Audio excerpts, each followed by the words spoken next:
Good morning, good morning, good morning, beautiful people. Good afternoon, good evening, whatever time it is, good. All right, because this is the day that the Lord has made, and I will rejoice and be glad in it.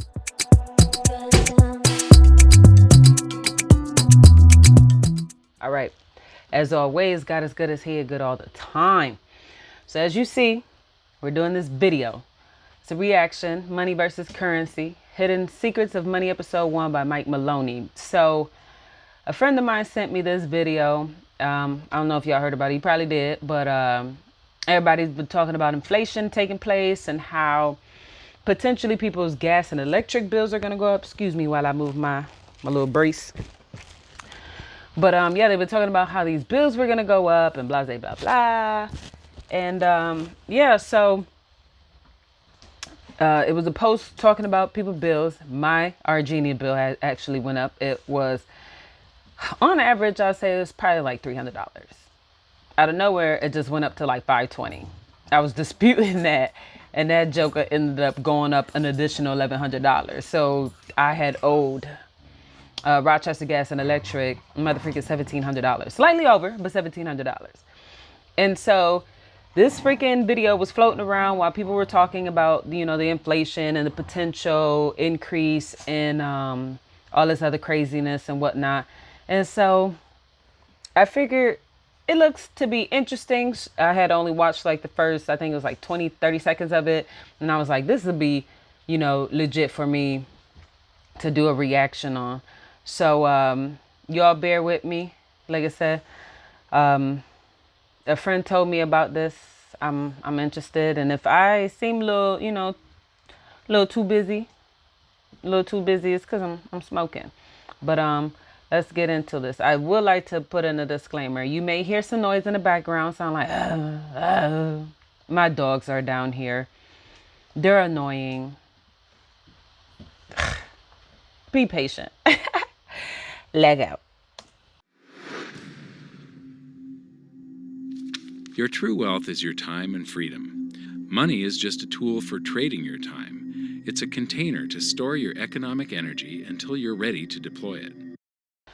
You're also going to see me not pay attention for like 30 seconds. I need to set my tax appointment. Got to schedule it so I can go do my taxes.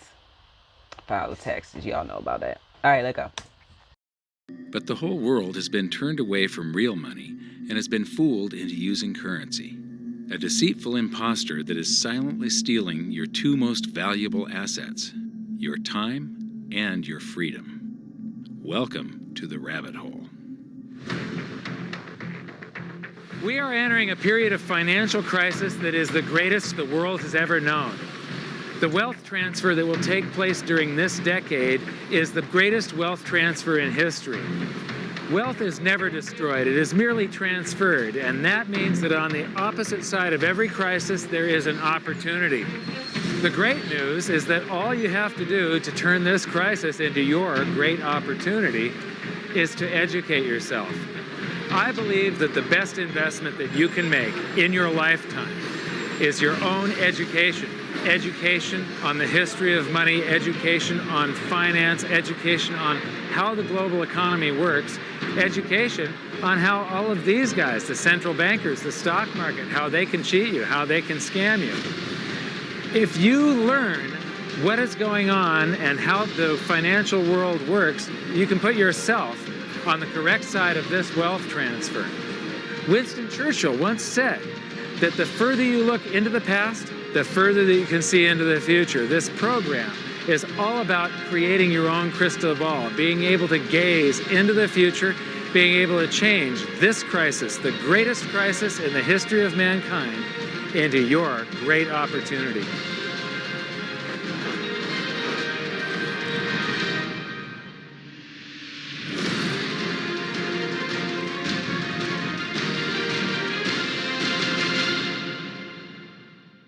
The hidden secrets of money, some of them are hidden in plain sight. They're like right in front of you. The way the monetary system works is something that isn't actually hidden away from all of us. It's out in the open, but it's complex and people just they can't see how it works. It's hard for them to imagine that we're living in such a hoax. Others are meant to be secret, but the truth is slowly coming out, like the Federal Reserve being a private corporation and not really part of the U.S. government. But when I started studying this, what I found was that there was no place that I could point people to where they could get it all in one spot. And so I basically decided to write my book about it and consolidate monetary history, economics, the markets, fundamentals of gold and silver. There's a lot of smoke and mirrors in economics, and I've sort of made it my job to lift the fog for people. It's smokes and mirrors because the same people that run our government are the same people that created our economy. Why would they leave transparency when it benefits them for us to be oblivious to what they do behind closed doors? I mean, come on. Everybody and every news reporter, every news company was motherfucking up Donald Trump anus. You know what I'm saying? And now this nigga done out of the office and we got Biden. Hush. Mum's the word. These niggas ain't saying nothing about what Biden doing. This nigga over here tearing the world up. I'm going to say tear the world up because, I mean, this little area that I got, that seems like the world. You know what I'm saying? Tearing the world up.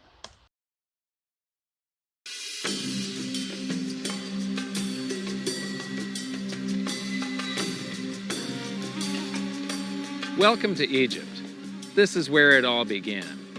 Roughly 5,000 years ago, the Egyptians started using gold and silver as their predominant form of currency. But it was not yet money.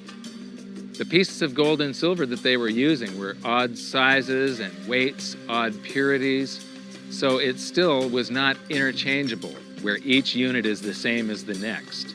This meant that nothing really had a price yet. You couldn't put a price of so many coins on something because they didn't have coins yet. Trade was still difficult. It was still a guessing game when it came to the exchange of values. One of the reasons that we are in the financial mess that we are today globally is that people do not understand the difference between currency and money. Currency is a medium of exchange, a unit of account. It is portable, durable, divisible, and something called fungible. Fungible means that each unit is the same as the next unit. $1 in my pocket buys the same amount as $1 in your pocket.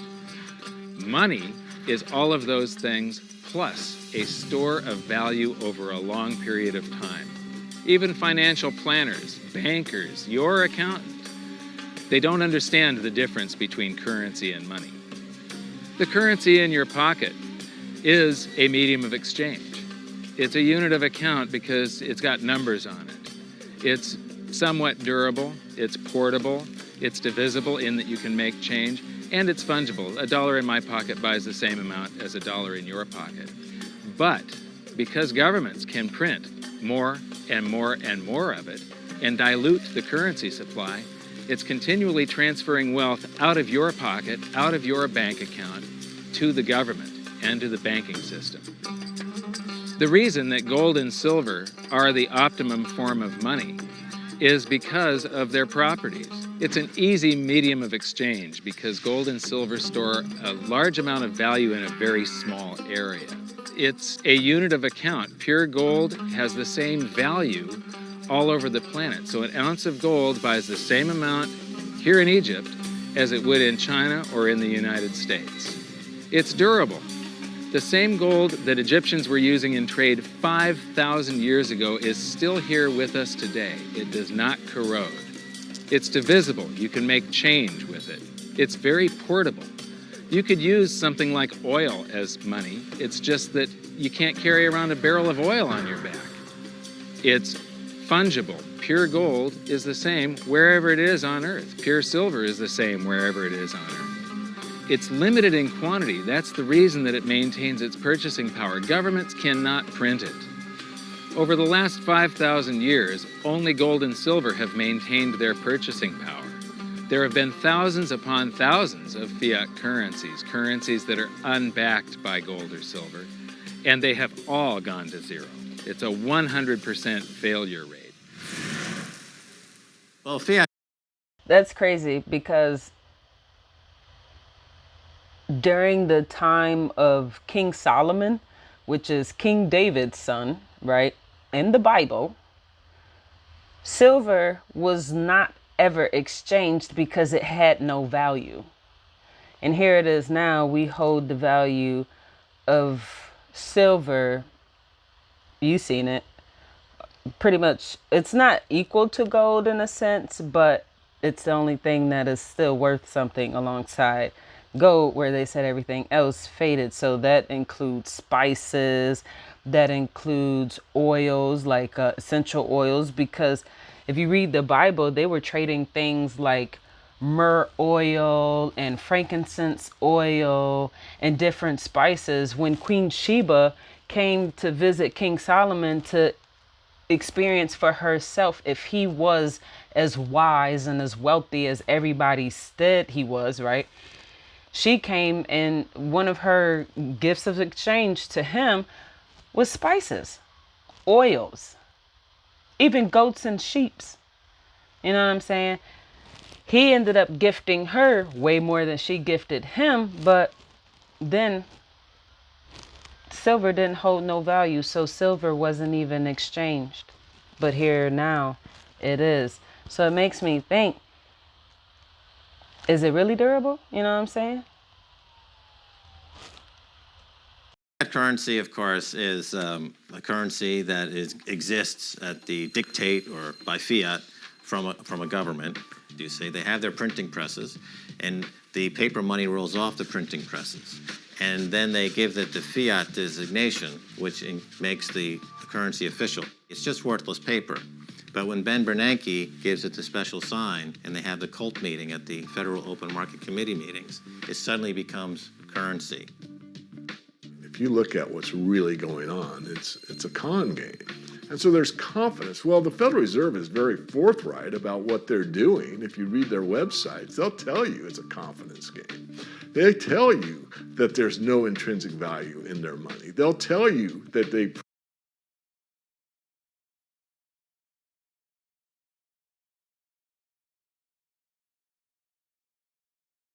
it's a con game.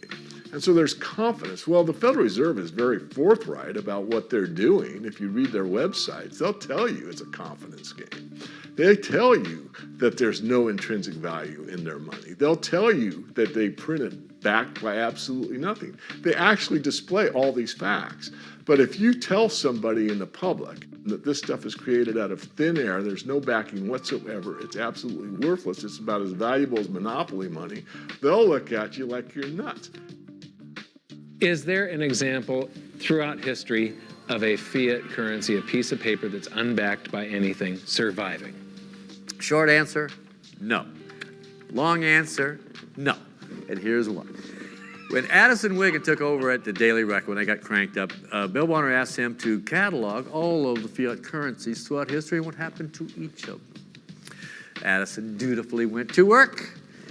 Within a short period of time, he had gone through the alphabet. All the fiat currencies that started with the letter A were done. They all went to zero. He was halfway through the letter B, and all the fiat currencies that started with the letter B, and there were 600 of them in just the first letter and a half of the alphabet, and every single one of them went to zero. Every one. 600 fiat currencies that start with the letter A, and half of the ones that start with the letter B are 600 of these things. Not one ever came close. You think this one, the United States dollar, is going to be the first one after all that? I don't think so. No. No currency, fiat currency has ever survived. None. The thing about money is there actually is a fairly well accepted definition of what money is. The question is, as you apply that definition to particular things that people claim to be money, do they fit the definition? We'll just take the paper dollar, for example. How well does it perform those functions? Well, store of value. The dollar has lost 95% of its purchasing power since the creation of the Federal Reserve in 1913. So not very good as a store of value. One of the things I do is just a way to get the audience's attention is I have a slide, and there are three pictures on the slide. One is a pile of monopoly money. The other one is a pile of Federal Reserve notes, what Americans would call paper money. The other one is a solid gold American Eagle 1-ounce coin. And the title of the slide is, which of these is not like the other? And if you know the show Sesame Street, or you have children who watch it, it's one of the favorite vignettes in Sesame Street. And what it really is a kind of IQ test for 5-year-olds. They're supposed to look at the 3 things and look at characteristics and find the one that's not like the other. Well, I've shown this slide to groups of, Ivy League University professors, and I've also shown it to, children, kind of 5 years old, my nieces and nephews and so forth. And when the professors look at it, they say, well, clearly the dollars are not like the others, because gold has no role as money, and monopoly money is junk, and the American dollar is a store of value, so that's not like the other.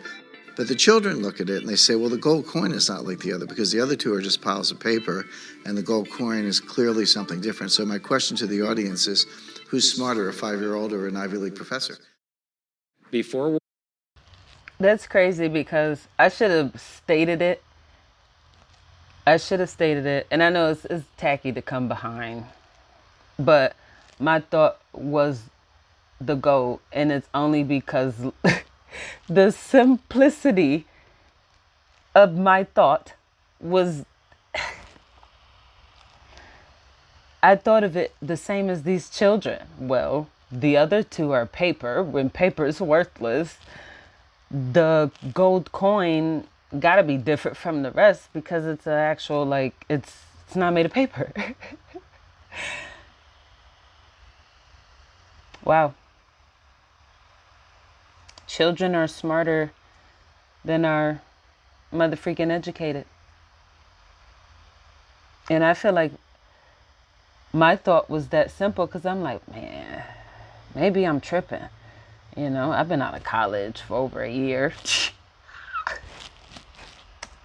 World War I. I'm just saying, if our dollar is useless because it's paper, just think about these degrees, man. You got people in other countries who diplomas, certificates, degrees aren't applicable here because they're not American, America accredited. Yet they still have doctors, lawyers, scientists over there. And even the people that aren't as educated, they have knowledge that we don't look at it as knowledge, because we compare it to this single down, way of looking at it, which is called this IQ test, right? And we just assume, well, if you don't meet this criteria that we created, then you can't be intelligent.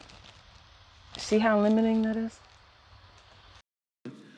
Each note that a Treasury issued would say that there have been deposited with the United States Treasury $20 in gold coin payable to the bearer upon demand. The money was in the vault. The currency was a note they gave you that was a claim check, only a claim check on the money, the same as if you go to the dry cleaners and you give them your shirt and they give you a claim check for your shirt. The value is that shirt at the dry cleaners, not the piece of paper that says that you own that shirt. So our currency that circulated was the paper US dollars, and they were claim checks on money. The next hidden secret is the difference between currency and money. Money must be a store of value and maintain its purchasing power over long periods of time. As we progress through this series, you'll learn that national currencies are really a tool used by the government and the financial sector to leech away your time and your freedom by stealing your purchasing power. So rather than storing your economic energy, currencies leak. Now compare that to the gold and silver the Egyptians were using. Like I started with, it still wasn't money because it wasn't interchangeable yet. But they were on the right track, as gold and silver have proven over thousands of years to be the ultimate store of value. Gold is only formed when a star explodes, a supernova, and it stays around forever. This is one of the properties that make it the ultimate money.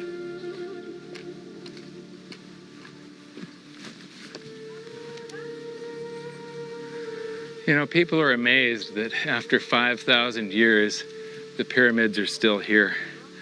But what I'm more amazed at is that the currency that the people that built this were using, that currency, that gold and silver that they were using in trade on a daily basis, is still around today.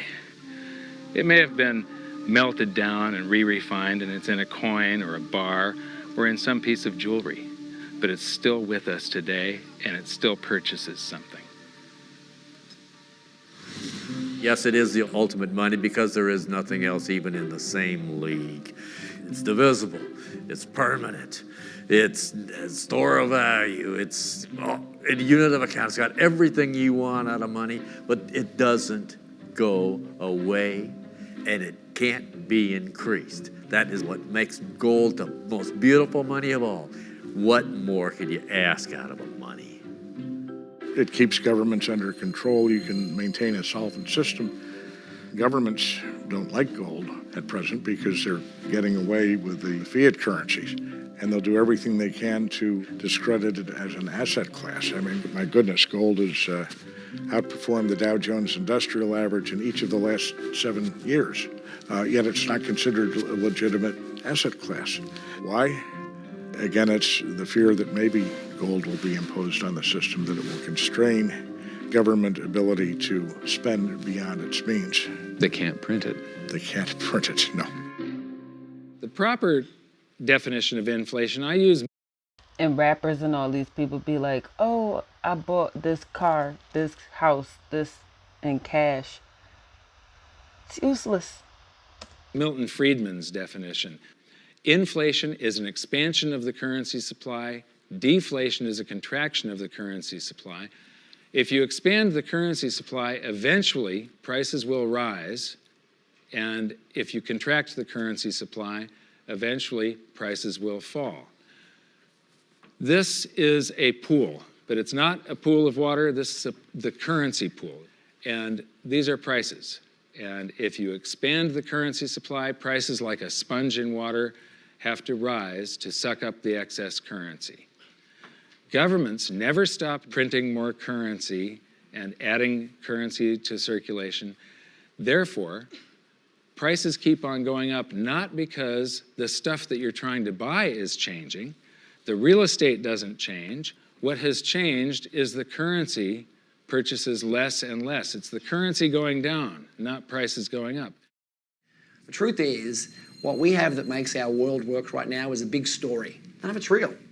It's all just promises. And if you think about it, that's how currency began to work in the beginning. You know, before we had currency, we had barter. I'll give you 3 coconuts and you give me 4 fish, because that's kind of a fair exchange on coconuts to fish. But that got complicated, so we had to invent this thing called money to be a divisible, portable medium of exchange. And the challenge is that we lost that a long time ago. We lost having things of value be our currency, and now we have this thing called numbers and accounts. But trust me, it is not real. It's a big made-up story. One of the biggest make-believe stories ever is called quantitative easing, which sounds complex, but it's really just a smoke and mirrors term for currency creation. QE started with the banking bailouts back in 2009. This currency was created out of thin air and then given to the banks, who paid themselves record bonuses in reward for crashing the world economy. This is a global phenomenon, but all you have to remember for now is that whether it's QE bailouts or stimulus programs, these are all just voodoo, hocus-pocus terms for increased currency creation. I believe gold and silver will reassert themselves as money.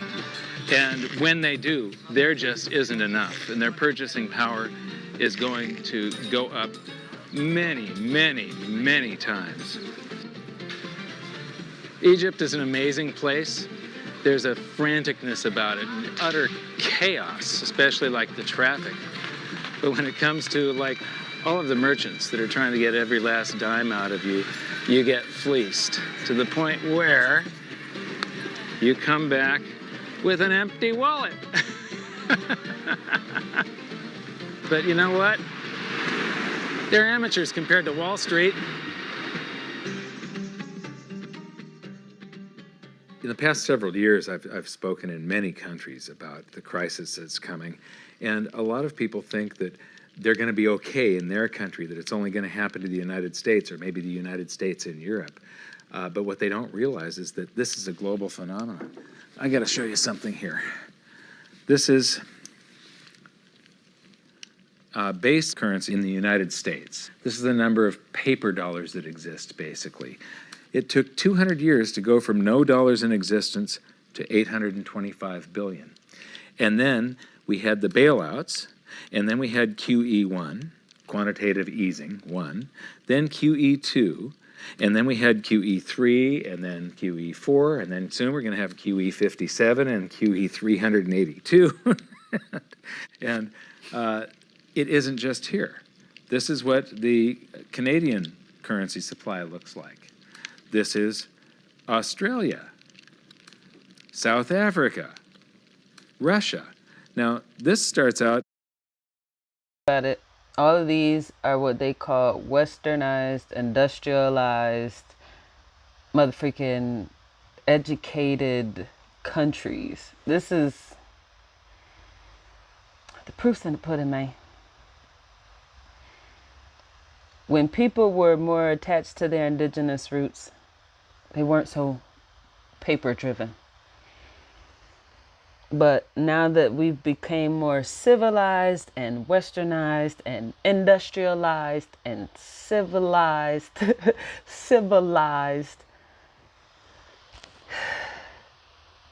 we're suffering. In just the year 2001, and this is like 18 times more currency in existence in a little over a decade. Here's Singapore, same story. Look at that, since the crisis, just bam. India, China, every government on the planet is doing this insane deficit spending and expanding their currency supplies, doing bailouts, and history shows that there is no example of this turning out well. It is sometimes amazing that we haven't experienced more inflation than we have. If they keep expanding the money supply so vastly, why aren't our prices growing faster than they really are? And the answer is that a good chunk of the money that the Fed created has been shipped overseas. I remember early in my research, I heard this expression that the Americans have exported their inflation. I thought, what is that? How can you export your inflation? Put it in a box and send it out? What do you do?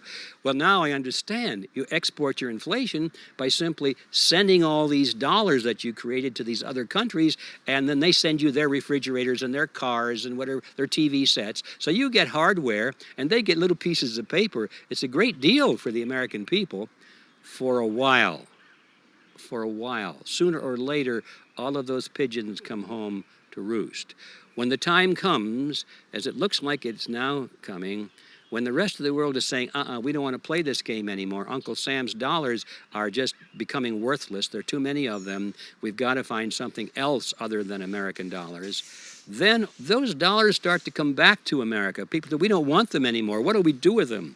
Once this revs up and we've got this little trickle of money coming back that we previously exported, once it becomes a flood and it starts to rush back, now we are getting our former exported inflation brought back to us. And then we'll see the quantity of money inside the United States grow much more rapidly even than the Federal Reserve can create it, because we're getting a previous money back. And that's when we will really see the tanking of the US dollar in terms of what it will buy. During the second round of quantitative easing, global food prices went up 60%. And this created a humanitarian disaster for the 2 billion people on Earth who live on less than $2 a day. These people were hungry to start with, they became hungrier, and some of them started overthrowing their governments in North Africa and around the Middle East.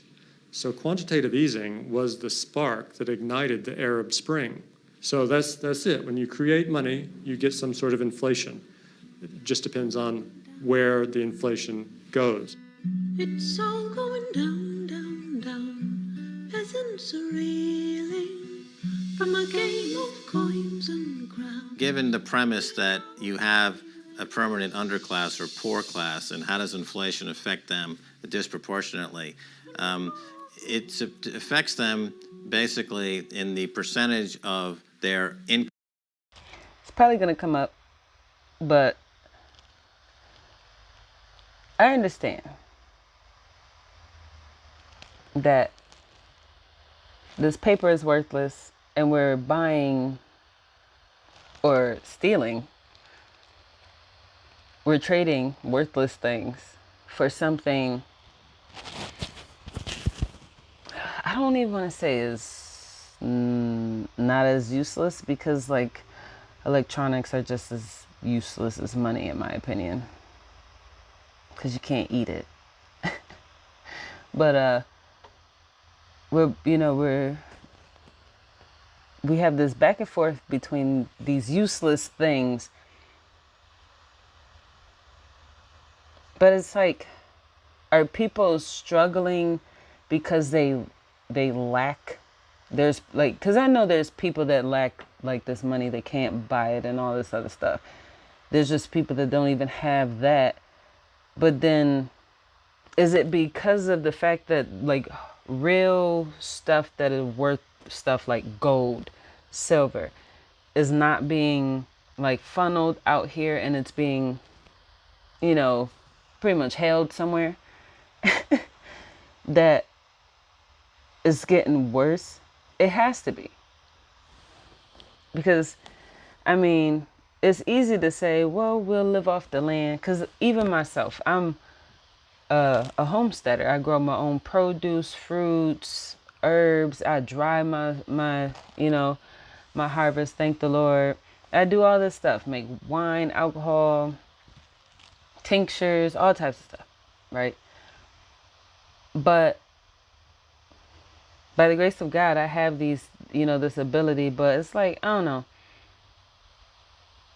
I think of it like, well, if we teach everybody these things, that maybe everybody can fend for themselves instead of being so dependent on these useless things to try to buy food, to get food for your family. But even that, with the limitations of the government that they put, where you can't, like, I live in a city, so you can't just grow plants anywhere, just wild. Like, you're limited to community gardens and all this trash and your personal space. And if you're a landlord, which majority of the people that live in the city of Rochester, they're renters. So if your landlord says, well, I don't want you growing a farm on my property, you have no choice but to go along with that. And to be like, well, I'm going to go about my own. By the grace of God, I got this house. It is by the grace of God that I have my house. My house was expensive. We had no money. I tell everybody that. We had no money. It was by the grace of God. He moved on these people to pay our, fees and the stuff. We had got approved for loans, and it's by the grace of God. And if you've seen the size of my land, what I can grow on, in comparison to the size of my house, pay way too much money for such a little bitty lot. You see what I'm saying? So it's just, I don't know. I see why people are going hungry. It's just, it's confusing, because it's like, oh, there's a way. But then as soon as you think of a resolution, here comes another problem. And it's usually government. Income that goes to food. And we see this as a ratio, and we know that there are some danger points. For example, in Egypt recently, once that ratio got to 40% of income going to food and the price of food rising due to inflation, when it got to 40%, that's historically a point where people actually stage a revolution. That's exactly what we saw. The French Revolution, similarly, was all around the price of food getting to a certain critical point where people simply, the risk reward for revolution was favorable toward revolution. When they print it up, then it all goes down. Well, exactly right, because when you have a runaway inflation, it's punishing the very people who are most productive in society. In other words, the people that produce more than they consume and save the difference. The problem is that those productive people, the savers, save in their national currency. And unfortunately, the national currency is just a fiat piece of paper at this point. So when it's destroyed through runaway inflation, that $100,000 that you were hoping to retire on doesn't exist. And the things that you were going to buy with it and provide for others don't exist either. Now what are you going to do? So that all seems pretty scary. However, this is going to happen, and you can only play the hand that you're dealt. But the great news is that gold and silver always end up doing an accounting of the expansion of the currency supplies. Basically, the will of the public and the free markets. When governments do this kind of stuff to their currency supply, they debase it. Eventually, it comes back in inflation. People sense the loss of their purchasing power. They rush back to gold and silver, and they bid the value of the gold and silver up in the country until it meets or exceeds the value of all the currency in circulation. This is a process that's been going on over and over again throughout history, except this time it's happening on a global scale. It has never before happened in all countries at once. And that means that this is the greatest wealth transfer in history. Therefore, it's the greatest opportunity in history, and it's not going to happen again in your lifetime. So now we've learned that your true wealth is your time and your freedom. Money is a trading tool that stores the economic energy that is your time and freedom, whereas currencies leak them away. Gold and silver are the ultimate money simply because of their properties. Fiat currencies are based solely on confidence and always return to their intrinsic value of zero. Governments don't like gold because it imposes restraint. Rising prices are a symptom of an expanding currency supply, and gold and silver always account for an expanding currency supply. So that's it for this episode. Join me next time as we begin to investigate how monetary history just repeats and repeats, and how gold and silver always win the battle between currency and money. Until then, my challenge to you is to stop calling currency money. It's a crucial first step towards setting your mind free of all this economic voodoo and changing your context. You can learn more by watching the bonus features on our website, and if you have any questions, you can post them there, and we'll answer some of your questions in future bonus features. This is crazy, I mean, hopefully, ultimately, it encourages you to, like he said, renew your mindset. Me personally, watching this just made me realize, it's it's all useless. Even because, like he said, when money for what we knows it, inflation comes through, tears everything up, and people flock back to gold or silver. But where is it now? You know what I'm saying? There's regular people down here who have bits and pieces of it. You know what I'm saying? But it's not enough to where you would have to feed. So you see what I'm saying? I feel like even gold and silver could potentially have the same ability. That money has, where it's useless and it can cause struggle. So what do? Well, me personally, cast my cares upon the Lord. I lean towards Jesus. You can't get to the Father unless you go through Jesus. So that's what I'm doing. I encourage you to do the same. Like the Bible says, be content no matter what state that you're in. That's my motto. I got this house with nothing. It was pretty much just faith and trusting in God, asking, Lord, please help me out here. Trusting and believing that He's going to help me, and He will help me, and He did help me. You see what I'm saying? And just don't lean on to, like the Bible said, don't lean to your own understanding, but in all that ways acknowledge God, and He will direct your paths. You won't want for nothing. I have not want for nothing. My wife has not want for nothing.